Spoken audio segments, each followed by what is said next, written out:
The day began like any other, with the usual routine that seemed more automatic than deliberate. As a former soldier, you retain that discipline even in civilian life. Morning workout, quick breakfast, and right into the day's tasks. It was completely mechanical. Despite the calm, there was a nagging sense that something was about to change, but I couldn't pinpoint what. Looking back, I realized that feeling was a warning that I should have taken. For years, I thought I had established a stable lifestyle, marriage, a secure job, and a safe home. However, life often surprises you when you least expect it. In retrospect, I should have noticed the cracks before everything collapsed.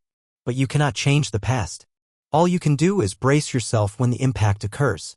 That day, I was caught off guard by a betrayal I never expected. During my time in the Middle East as a Marine, I survived 3 ambushes, each of which taught me valuable survival skills. First, maintain vigilance and anticipate threats. Unfortunately, I overlooked the signs with Tracy and Stanley Cross.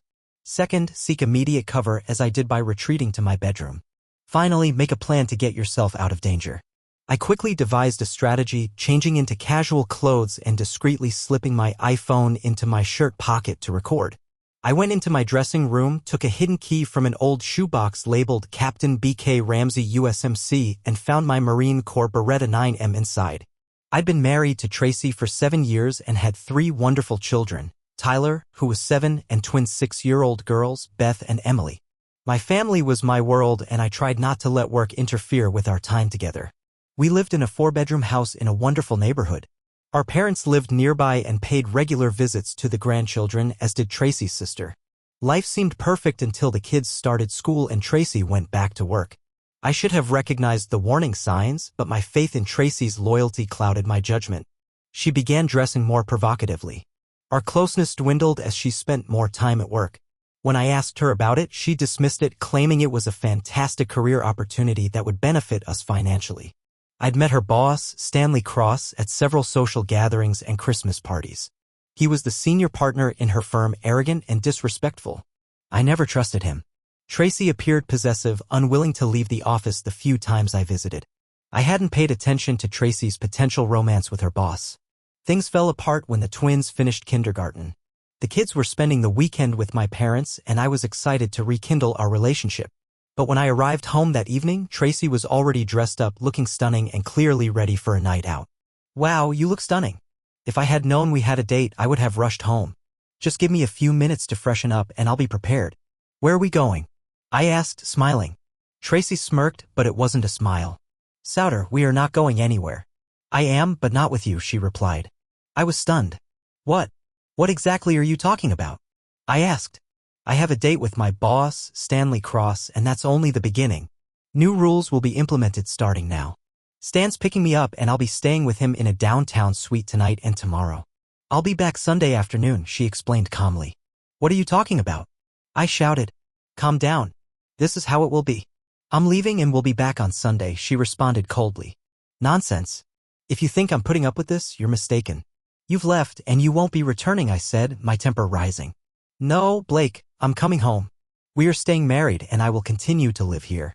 I love you, but I need more. If you make this difficult, you will be the one who leaves. It would be a shame if our children's father ended up broken in jail. Let's sit down and I'll explain the changes before Stan arrives in 30 minutes. Tracy was confident that if she had to explain it, I would dislike it even more. "If that guy shows up, he'll get his back kicked in 31 minutes, I replied. "Tracy warned me not to do that. You must listen to what he can do to you if you don't cooperate, and Max will accompany him. Max, his driver and bodyguard, is big and mean, and he won't hesitate to put you in the hospital." I felt a familiar sense of danger, as if I were in the Middle East again, ambushed on one side and my wife, Stanley Cross, on the other. They had the advantage and I was trapped. I squeezed past Tracy and went upstairs. "Where are you going?" she demanded. "I need to clean up." "I'll be down in 5 minutes," I said, attempting to regain my composure. As a Marine, I learned 3 rules about ambushes: anticipate, take cover, and plan your escape. I missed the first with Tracy and Stanley, but I went back to my room. Then I made a plan. I changed into casual clothes, put my iPhone on record, and slipped it into my shirt pocket. I went to the dressing room and found a hidden key in an old shoebox labeled Captain Beck Ramsey USMC. I found my Marine Corps Beretta 9mm pistol, which had saved my life in combat. I loaded the weapon. Tracy called from downstairs. Blake, get down here, or you will regret it. I'll be right down. Give me a beer, I said, loading the chamber. I tucked the weapon behind my belt and pulled my shirt over it, making it disappear. I then activated the phone's recording feature, put it back in my pocket, and prepared to confront Tracy. I was determined to let her speak, to get her to reveal her plans and how she viewed the situation. Using the interrogation techniques I learned in the Marines, I approached the dining table. Tracy was waiting, holding a glass of white wine and a cold beer. It's about time, she explained. We need to speak before Stan arrives. Tracy, it sounds like you've got a lot to say. Tell me about this new reality I must accept, I responded. She started, I want you to remember that I adore you more than anything. I want to grow old alongside you and I do not want to hurt you. I cut her off. Tracy, no more sweet talk. Please call me Blake and I will call you Tracy. She appeared offended but continued. As of tonight, things have changed and you must accept that Stan and I have had an affair for nearly 7 months. It began with flirting and we are now very close. I was flattered by his attention, which led to more. Clearly, you haven't considered the consequences, I said. I apologize, Blake, but that does not mean I don't love you. You are still the person I want to spend my life with, she responded. Good luck with that, I muttered. Why come clean now after months of lying? I asked. We got tired of hiding it. We want to enjoy our relationship openly, sleeping, traveling, and spending quality time together as lovers. The only way to accomplish this was for you to accept it, she explained. Good luck with that, I repeated. No, Blake, we're staying married. You only need to accept that I will be spending time with Stan, staying the night, traveling, and attending events. It will benefit us financially. Consider the benefits, vacations, college for the kids, and upgrading the lake house. If you think I want anything paid for with that money, you're mistaken, I shot back. Tracy said angrily, I'm not a strumpet. I'm an asset to the company and I'm proud to be Stan's mistress. This will not last forever. Maybe in a few years, things will return to normal, she added. Stan also wants to be your friend. He believes in sharing as long as everyone gets what they want. He knows I still love you and want you in my life. He may even become a family friend, maybe an uncle to our children. I was furious, but I maintained my composure. He will never be with my children, ever. Do you understand what I asked? Why would he want to become close to my family? Doesn't he have his own? Stan is married to a younger woman from a prominent family, but she is unable to bear children, Tracy explained. Perhaps he should adopt rather than participate in other people's marriages, I said. Stan wishes to have an heir to his law firm among his own children. He prefers a son but is willing to accept a daughter, Tracy responded. So why doesn't he just use a surrogate to have as many children as he wants? I asked. He mentioned it, but he feels he'd be a terrible father. He wants any child to grow up in a loving family, she continued, lowering her head. I could feel my anger rising. So he wants you to get pregnant and let me raise his child? Tracy insisted it wouldn't be illegitimate. It would be my child too, and I would love them just as much as you would. Because you love me. Stan would pay us a large sum of money to raise the baby, covering all expenses until they graduated from college. Are you pregnant yet? I asked. She replied, no, but he wants me to stop taking the pill soon. I told him I wanted you to be comfortable with the new arrangement. First, this keeps getting better, I muttered. Tracy became angry. Stop saying it, she demanded. I understand you're upset right now, but we hope you'll come around eventually. Before I could reply, the doorbell rang. Tracy rushed to open the door, and Stan, her boss, entered, wrapping his arm around her and kissing her. This keeps getting better, I repeated under my breath. How did he take it? Stan asked. Not well. I believe you should explain the consequences, Tracy replied. Stan, a tall, slightly overweight man with graying hair, stepped into my personal space with confidence. Mr. Ramsey, we need to talk, he spoke firmly. Talk? I should kick your back, I replied. You could try, he smirked. But my driver will be with you before you know it. You will be in jail tonight, so why not sit down? I sighed, looked at the large man outside the door, and reluctantly sat down. Great. We can now communicate like civilized people. Your wife has agreed to be my personal assistant, which includes some additional responsibilities. We've been enjoying our relationship for 6 months, but we're tired of hiding. You two will make a new arrangement. I'll take care of Tracy's needs most of the time at the hotel or office, but occasionally at your house when you're not there. Do you think I'll accept this? I'll divorce her before I put up with this nonsense, I snapped. Stan stayed calm. Mr. Ramsey, I suggest you reconsider. I'm a powerful lawyer at the largest law firm in town. If you try to divorce her, I will ensure that you lose everything, your home, money, and children. You will pay alimony and child support while she continues to live with me. You could end up in jail and lose your job. Your family and friends will turn away from you. I sat there stunned, realizing just how far Tracy and Stan were willing to go. Stan knew I would not act rashly now. He warned me that any attempt to fight back would result in severe consequences, including physical harm. He concluded by saying, "Be a good boy and accept this new arrangement. Your wife is an excellent assistant." I turned to Tracy and said, "Would you really do this to me?" She replied, "I don't want to, but I won't have to if you cooperate. This will become second nature to you after a while." Still stunned, I watched them walk toward the door.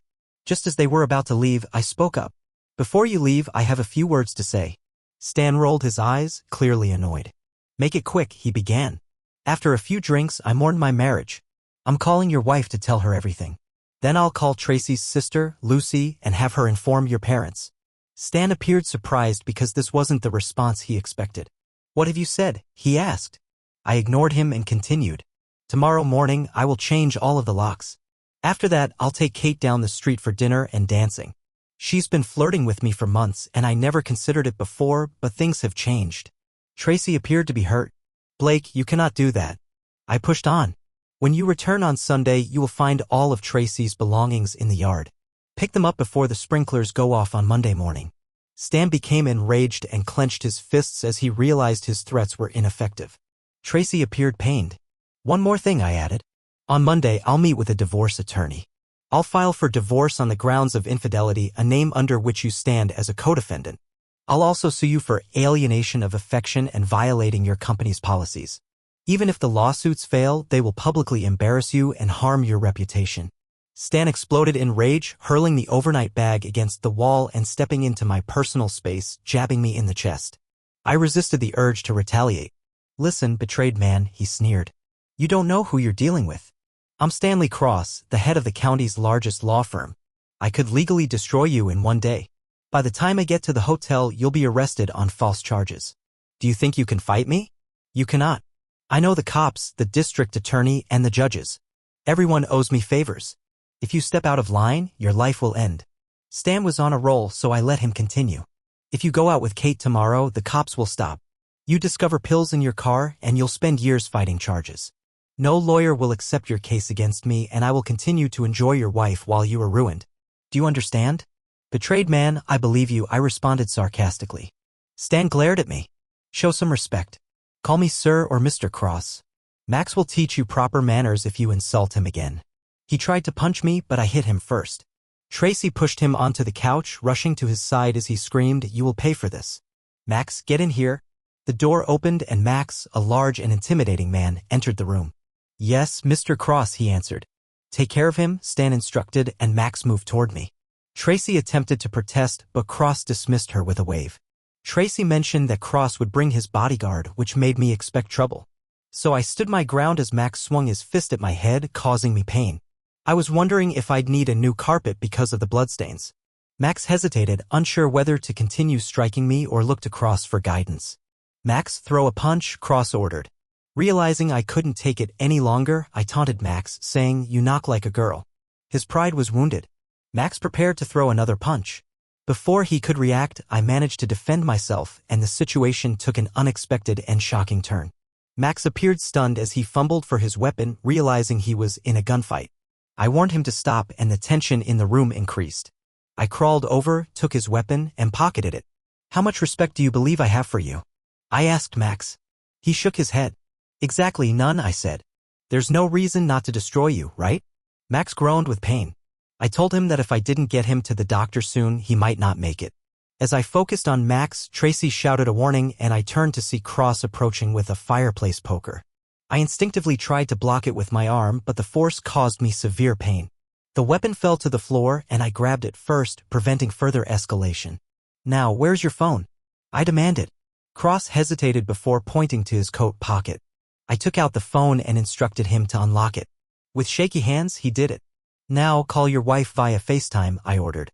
Cross's wife replied, perplexed. "Stan, why are you calling? Who is this?" "Mrs. Cross, my name is Blake Ramsey. You don't know me, but your husband knows Tracy, my wife. They've been having an affair for several months." Her shock was palpable as I revealed her husband's face on the floor. "Oh my God," she screamed. "Do not hurt him. I explained to Mrs. Cross, your husband and my wife have planned a weekend together. When I objected, he had his driver try to help me. Unfortunately for Max, I needed to defend myself. She stammered. Stanley informed me that he was working in Palm Springs this weekend. He lied, I responded. He's here with Tracy, who is excited to spend the weekend with him. I showed Tracy, who was pale and trembling on the couch. Mrs. Cross, this is what is really happening. After a pause, she whispered, I'm surprised too. I have to go now. The police will be here shortly. I tossed the phone aside, saying it was nice talking to you. I turned back to Cross, adding, so now your wife is aware of your minor side activities. What were your plans if I told her send Max and his friends after me? Cross did not respond, too preoccupied with clutching his injured leg as blood seeped through his pants. I'll make this clear, Cross, I said quietly. If you send anyone after me, I will destroy them and then come for you. Understand? Cross nodded, pale and sweaty. Then I noticed a foul odor. Have you just soiled yourself? I asked, mocking him. Tracy appeared horrified as the situation unfolded. Tracy, bring me my briefcase, I said calmly, still holding the weapon on Cross.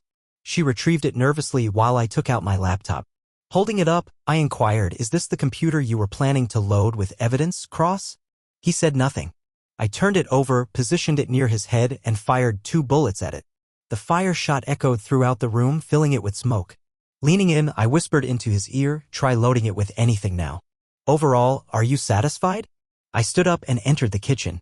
My mind was racing and my head hurt terribly. I splashed water on my face, realizing I could have a concussion. When I returned to the living room, everyone remained in place. Stay put until the police arrive. They should arrive any minute, I remarked sarcastically before stepping onto the porch outside, where several neighbors had gathered. Blake, were there any shots fired? Yes. Did anyone make an emergency call? I asked, and a few people raised their hands. Colonel Orson Sage, a retired Marine and my closest friend, was among them. Are you hurt, Captain? He inquired with concern. You should see the other guys, I said with a grim smile. I heard sirens in the distance. Colonel, I called, I need your help. Of course, Captain, he said, stepping onto the porch. Help me unload and place my weapons on the table. I do not want to be holding one when the cops arrive, I explained, handing him Max's weapon. The colonel quickly disarmed and set the weapons on the table. Kate, a neighbor, noticed my injuries and approached to help. Turning to the colonel, I stated, I wish I could explain everything, but there isn't time. I fought with my wife's boyfriend, a powerful lawyer. He threatened to put pills in my car and have me arrested. Could you please hide my car after this is over if the garage is not taped off? The code represents my street address. Oh, will do, Captain, he responded. Kate added, Blake, you don't look good. My head is spinning, I admitted. Maybe I was knocked harder than I thought. Kate helped me sit down just as 2 police cars arrived, sirens blaring. The officers worked their way through the crowd. Weapons are at the ready, the colonel reassured them, pointing to the unloaded weapons on the table. One officer looked at me and said, you need medical attention. 2 ambulances arrived and medics rushed into the house to care for Max. Meanwhile, my head was spinning faster and Kate told me to lie down. A medic examined my face and arms, suspecting they were broken. I lost consciousness and only vaguely recall Max being carried on a stretcher and Cross limping to the ambulance. A female officer then led Tracy outside to a police car. She came to a halt when she saw me lying on the porch, tears streaming down her cheeks as she assessed my injuries. Blake, I am deeply sorry. This is not what I wanted, Tracy cried. I never meant for you to be hurt. She attempted to reach out to me, but I pushed her away. Go to hell, Tracy, I said coldly. Her handler quickly led her to the police car. I'm not sure if I passed out or if the medic administered something, but I was out for 3 days. When I awoke, my vision was blurry, but I saw a nurse who appeared to be an angel in white, despite the fact that she was about 60. Mr. Blake, do you hear me? She asked. I am so glad you are back with us. I must be in the hospital, I replied weakly. Yes, she confirmed. You're in Mercy General Hospital. You have been asleep for 3 days. 3 days? I exclaimed. Yes, I'll contact the doctor. Simply relax. My name is Rose, she said politely. When left alone, I assessed my injuries. My right forearm was in a cast. My face was bandaged and my left eye and nose hurt to the touch. Aside from my injuries, I was hooked up to machines such as a saline drip and a blood pressure cuff. I also had a catheter. Rose returned with the doctor, who introduced himself as Dr. York. He informed me that I had a fractured forearm, broken nose, and a black eye. He kept me sedated for a minor concussion. Because it was late, he gave me something to help me sleep until I awoke the next morning. I discovered my left wrist handcuffed to the bed rail. What the hell? I exclaimed, tugging on the cuff. Relax, Mr. Ramsey, said a voice across the room. A middle-aged man wearing a suit introduced himself as Detective Sergeant Hardman. We were worried you would try to flee, he said. Run? Under this condition? Why should I run? I inquired, bewildered. You're under arrest, Hardman said calmly. What for? I inquired, shocked. Attack with the intent to commit liquidation, attack with a deadly weapon, and unlawful discharge of a firearm, he explained. Stanley Cross filed the charges on behalf of himself, Max Angelo, and your wife, Tracy. I should have known, I muttered. Hardman then read me my rights and exited the room. Rose returned quietly to monitor my vital signs. I asked if she was aware of the handcuffs and she confirmed that she had apologized softly. I tried to lighten the mood by joking about taking her out to dinner once this was over. Later, Dr. York assured me that my injuries would heal and informed me that I would be transferred to another room with a different doctor. Soon after, Detective Hardman and some orderlies wheeled me up to the third floor, past a police guard. Once in my new room, the handcuffs were removed and I was reconnected to the machines. Before leaving, Hardman informed me that I would be appearing in court via video in a few days to enter a plea. He also said he'd arrange for a public defender to meet with me. As I lay in that hospital room, I thought about how quickly my life had turned upside down. I was heartbroken over my marriage and concerned about my children. Where were they? What were they told? Who took care of them? I also wondered about my job as I had been absent for 4 days without notice. The hospital staff was unable to answer my questions. On the 5th day, a young public defender named Sam Wilton arrived. He went over the charges against me, which were the same ones Detective Hardman had mentioned. He inquired as to how I intended to plead and suggested that I negotiate with the district attorney. Suppose I admitted to some minor charges. I interrupted, saying I am not guilty of any charges. Sam appeared surprised but continued. He told me Tracy had been staying with her sister Lucy and the children were with them. The children were only informed that I would be gone for a long time. When I asked about my job, Sam offered to contact my company and explain the circumstances. As I reviewed the charges, I noticed one for spousal abuse. Sam clarified that Cross added this after Tracy claimed I had slapped her, displaying photographs of bruises on her face and arm.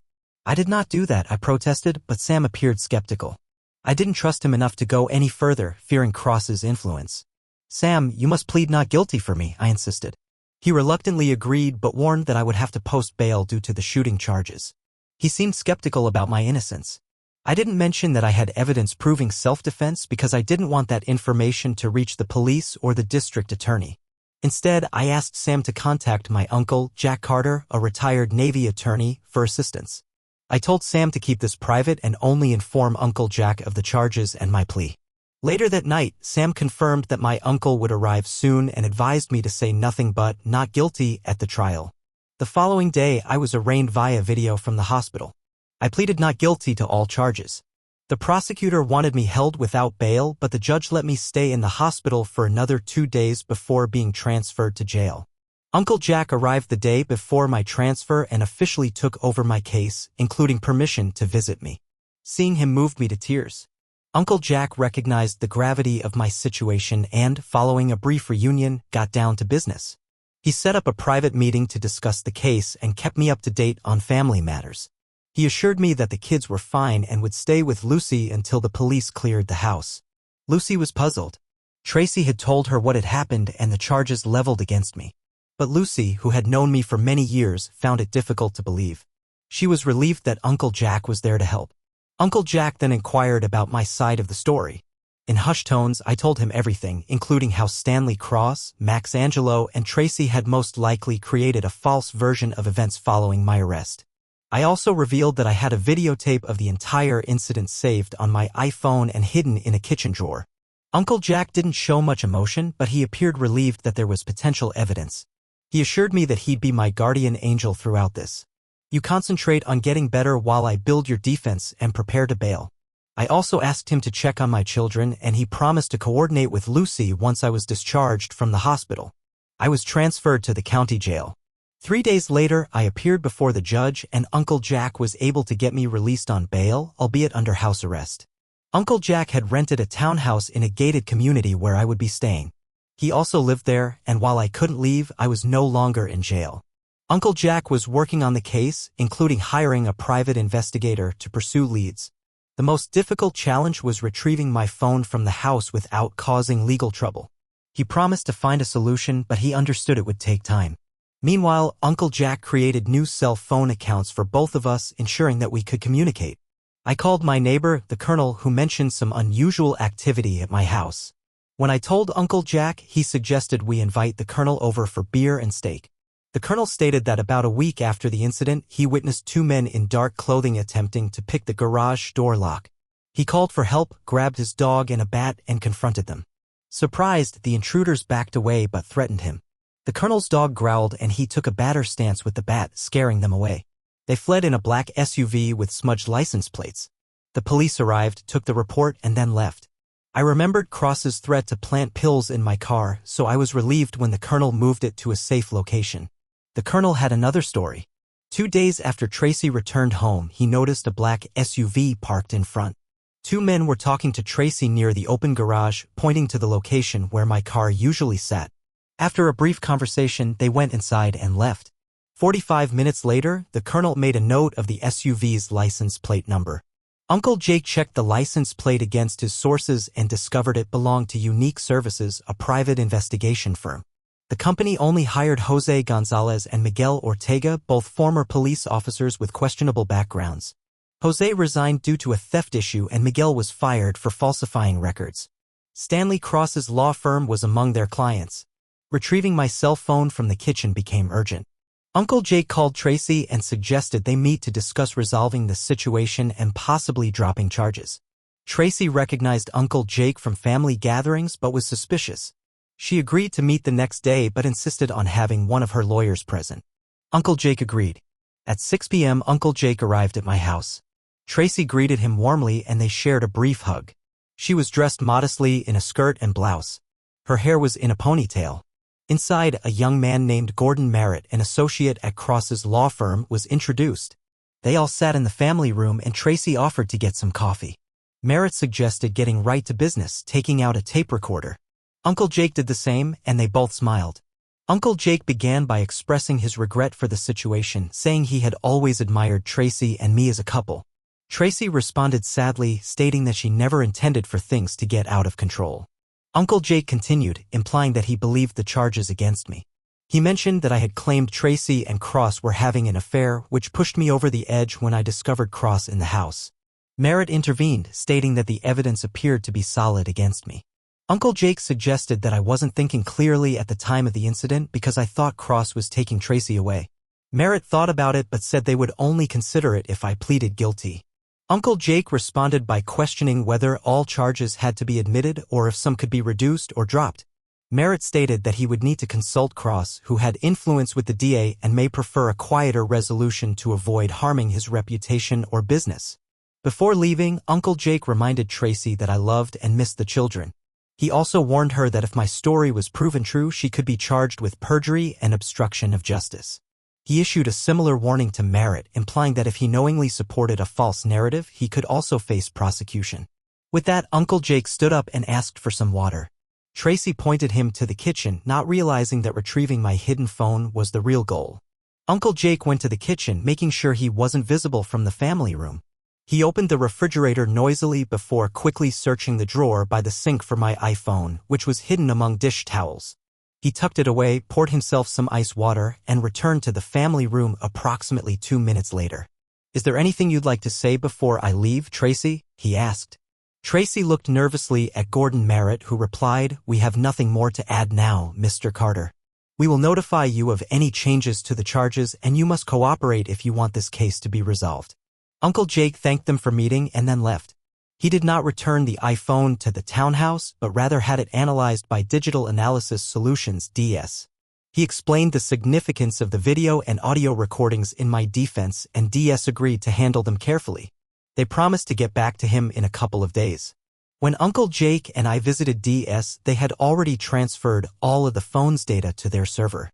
They discovered the critical video and made multiple copies to ensure it could not be lost or tampered with.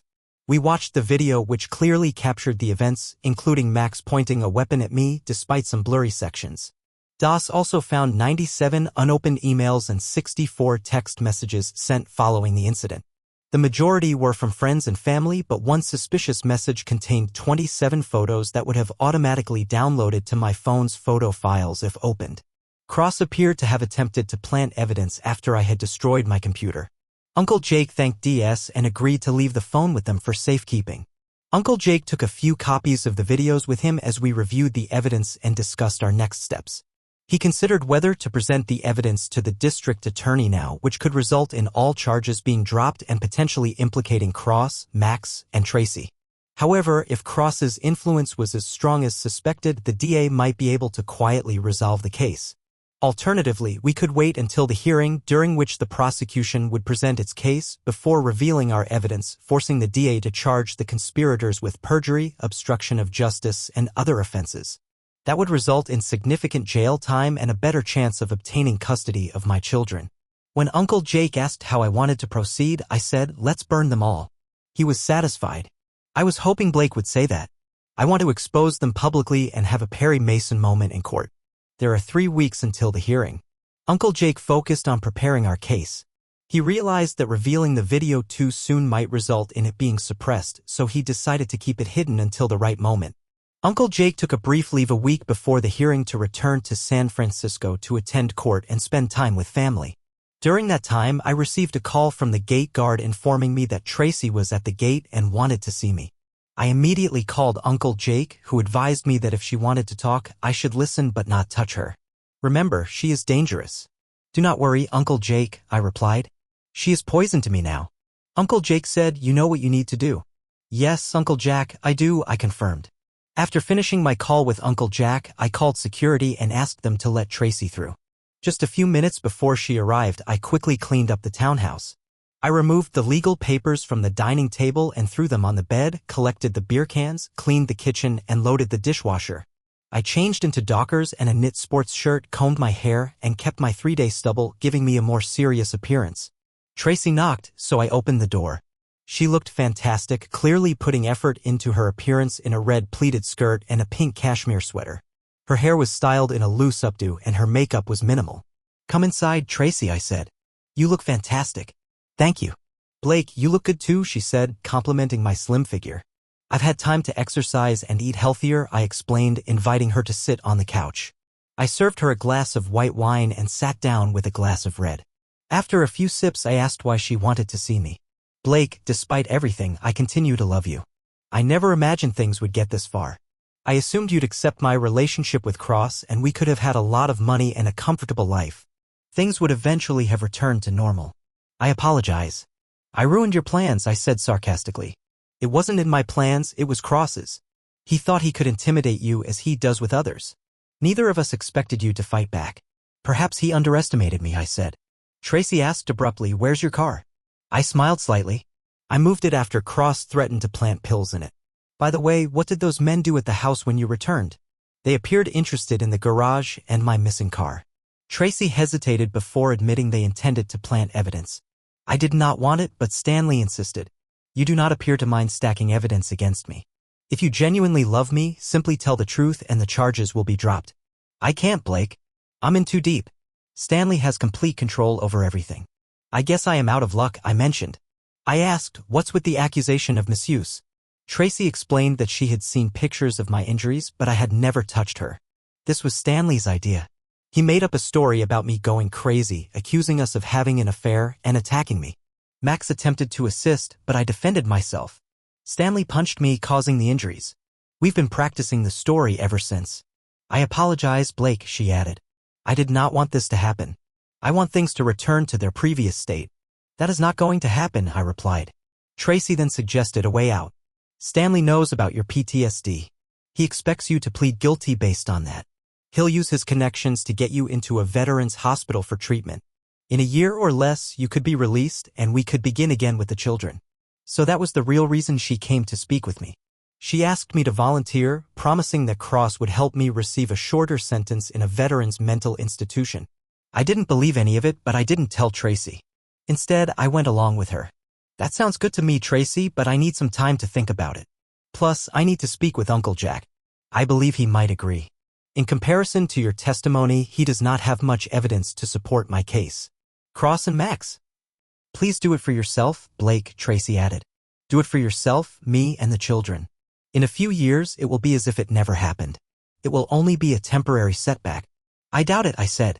You have been with another man for months. They wanted me to be a betrayed man for your boss. They threatened to take my children away if I didn't cooperate and made false accusations that would land me in jail for years.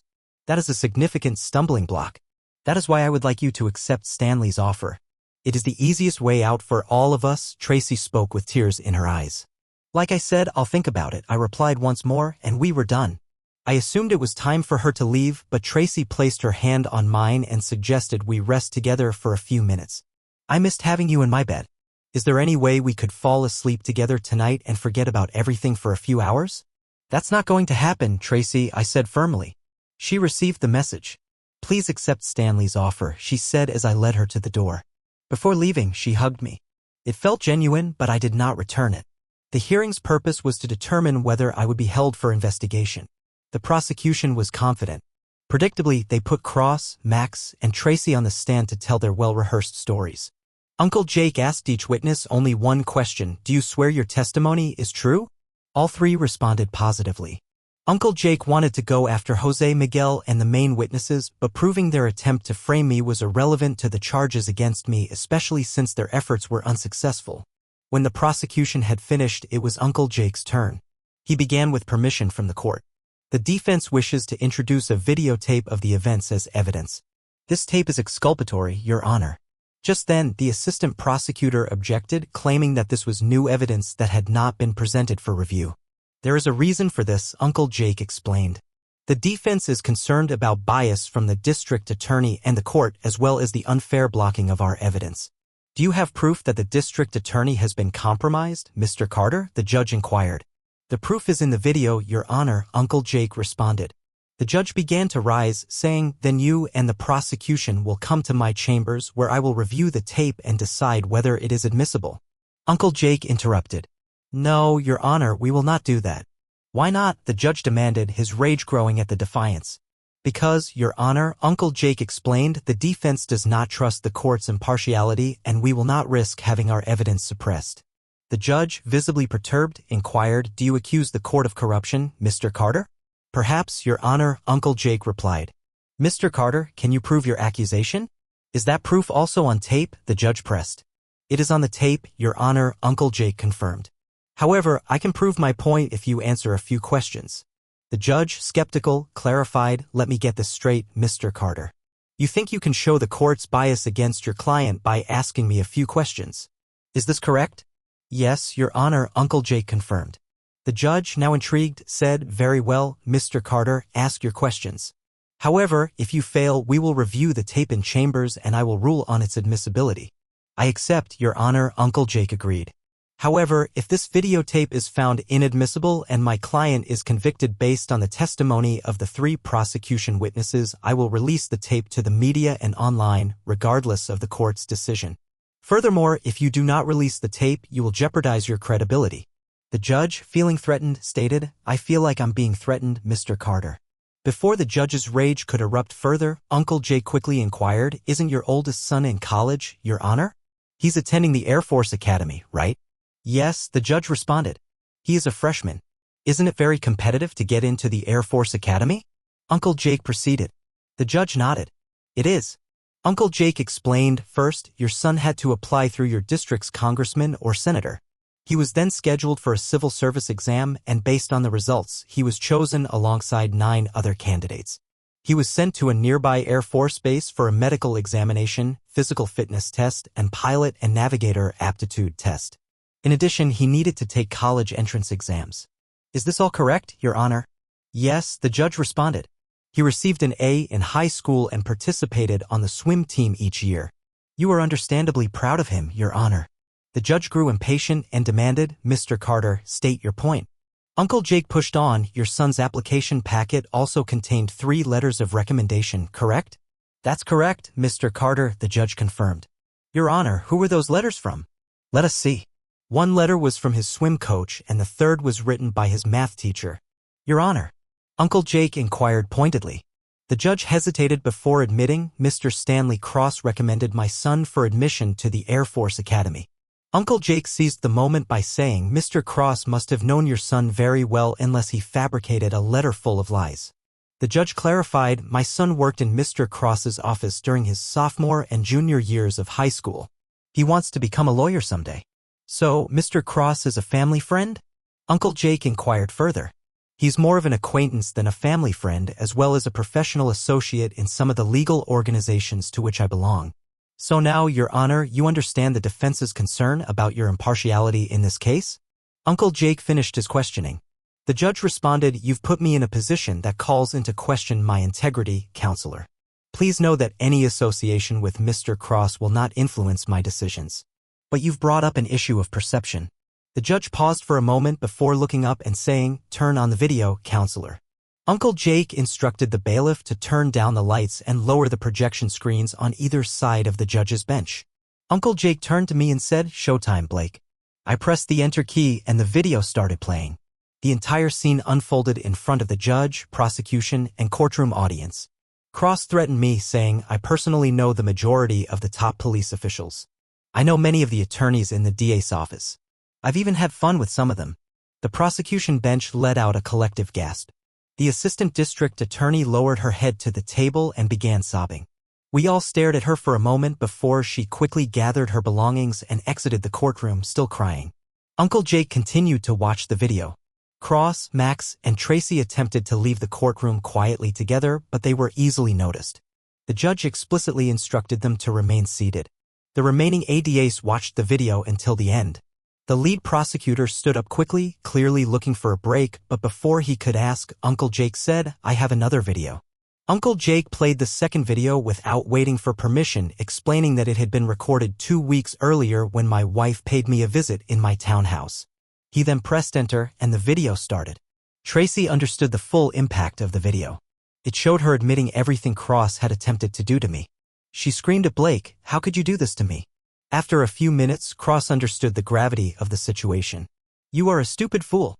You allowed him to record you. What were your thoughts?" he exclaimed. Tracy had no idea that when she came to visit me, I had my iPhone set to record everything she said. The phone was on the coffee table in front of her, hidden behind books and papers. I turned it on right before opening the door to let her in. ADA requested a recess to go over the new evidence. Uncle Jake handed ADA DVD copies of the videotapes. The trial was adjourned until the following morning. The following morning, 3 prosecution witnesses were noticeably absent.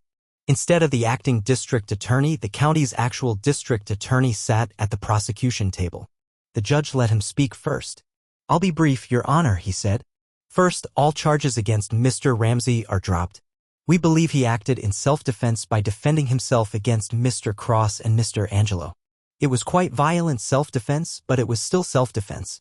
Second, my office has issued arrest warrants for Mr. Stanley Cross, Mr. Max Angelo, and Mrs. Blake Ramsey for conspiracy to commit perjury, bribery, assault with intent to cause grievous harm, making false statements to police, filing false complaints, and obstructing justice. Furthermore, my office was informed that Mr. Cross attempted to plant false evidence against Mr. Ramsey. Mr. Angelo and Mrs. Ramsey were aware of this. We have also identified 2 suspects who worked for Mr. Cross and attempted to plant false evidence, and we are in the process of arresting them. Stanley Cross, Max Angelo, and my wife were arrested and later released on bail. The district attorney was furious to learn that Stanley Cross had compromised his office over the years, and he set out to find all of his colleagues who had worked with Cross. Ultimately, all of the defendants were convicted.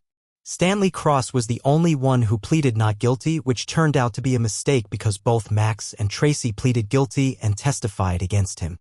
Cross was sentenced to 11 years in prison. Max received a 7-year sentence, while Tracy was sentenced to 5 years. Jose and Miguel were arrested for allegedly obstructing justice and tampering with evidence. The district attorney pitted them against one another until Miguel broke down and confessed, hoping for a lighter sentence. Both ended up serving lengthy prison sentences. Stanley Cross was held in county jail before being transferred to state prison.